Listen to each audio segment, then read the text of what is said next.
At 3:17 a.m., my wife screams from the bedroom she died in. My wife Lena died in her sleep on March 7th. They said it was an aneurysm. Painless. No warning.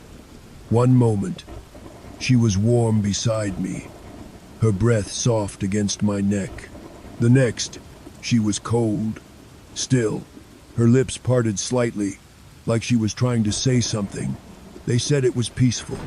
They lied, because ever since Lena died, I've been waking up to her screams, always at 3:17 a.m. It started 3 nights after the funeral. I was still numb, drifting through the days like a ghost. People kept bringing food I didn't eat, leaving condolences I never read. The nights were worse.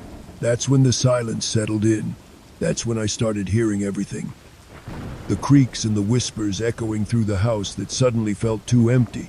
On the third night, the silence broke. I jolted awake, drenched in sweat. 3:17 a.m., the alarm clock glowing red. At first, I thought it was the wind, but then I heard her voice. A scream. Raw. Primal. It came from our bedroom. The room where she died. The one I hadn't stepped into since the paramedics closed the door and carried her out. I thought I was dreaming, until it happened again the next night, and the night after that. It wasn't just the scream. That alone would have been bad enough. Then the little things started. One morning I found Lena's toothbrush wet. I hadn't touched it. Her perfume hung in the hallway. I could swear the bed had moved, creased, like someone had lain in it. Sometimes I'd find the sheets rumpled, the pillow sunken in. I started thinking I was losing it. Grief does strange things to the mind. So, I installed a camera. Just a cheap baby monitor I bought online. I aimed it at the bedroom door. I didn't tell anyone. I didn't want to hear another, "You really should talk to someone," speech. The next day, I watched the footage with shaking hands. At 3:16 a.m., nothing. At 3:17, the door opened. Not slowly, not with a creak. It snapped open, like someone yanked it from the other side. Then, on the audio, a scream. Loud, deafening, filled with pain and fury. But there was no one there. Nothing came out. Just the scream, and the door slowly swinging shut again. I stopped sleeping. Instead, I started researching. Ghosts, poltergeists, time slips. Anything that might explain what I was living through. But nothing fit. Because this wasn't just haunting behavior. It was getting worse. The hallway mirror cracked from the inside. Lena's cat, Clover, sat outside the bedroom door every night and howled until her throat bled. And then there was the smell. Like rot. Wet earth, mold, old blood. Every morning, after 3:17. That smell would spread down the hallway, stronger with each passing day. I tried to leave. Packed my bags. Booked a hotel. The first night I was away, I got a call from the front desk. "There's someone in your room," they said. A woman, screaming. When they checked, the room was empty. But on my hotel pillow, someone had placed Lena's wedding ring. I hadn't seen it since the coroner gave me her personal effects. It should have been locked away in a drawer. I went back home. I don't know why. Maybe I thought I could fix this. Give her some kind of peace. I entered the bedroom for the first time since she died.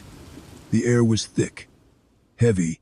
I stood in the doorway, too afraid to step inside. That's when I saw it.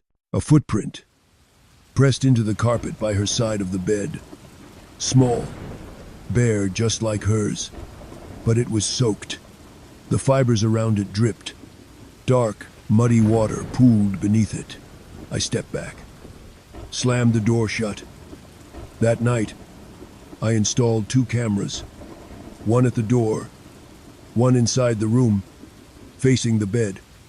I watched the footage the next morning. A tree. Shooting all. Both cameras. Cut out. Static. Screaming. But one single frame slipped through. A single clear frame. I froze. Lena was sitting at the edge of the bed, soaked, covered in mud. Her face blank, mouth wide in a scream I couldn't hear. Her eyes were black voids, and behind her something else, something wrong.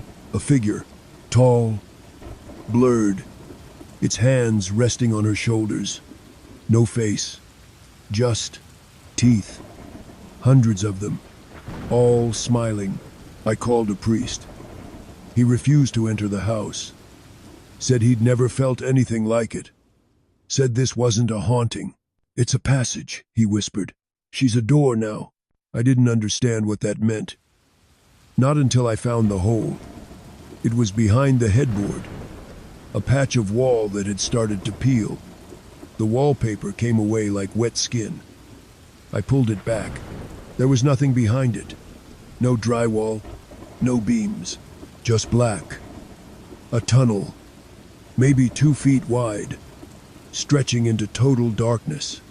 It smelled like Lena's scream. I tried to seal it, boarded it up, nailed it shut.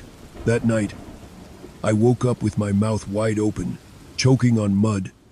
Thick, sour water dripping from my hair. I ran to the bathroom mirror. My eyes were purple. Just for a second I saw it, something staring back at me. I couldn't breathe. I started clawing at my skin, trying to peel it off. When I finally collapsed, gasping for air, I saw something in the hallway mirror. Lena, watching. No blinking, no tears, just watching. And behind her, more. I went to Lena's grave, dug until my hands bled. Her coffin was full of water. She's gone. That's not her anymore. It wears her shape, smells like her, cries in her voice. But it's not Lena. It's using her. Like a doorway, a portal. The more I suffer, the more I remember her, the wider it opens. It's feeding on me, on my memory of her. And it's not alone anymore. Last night I heard more voices behind the bedroom door. Not just her scream. Children, laughing, whispering in languages I don't understand. Wet footsteps walking just beyond the tree line. Something knocked. 3 times. Slowly, deliberately.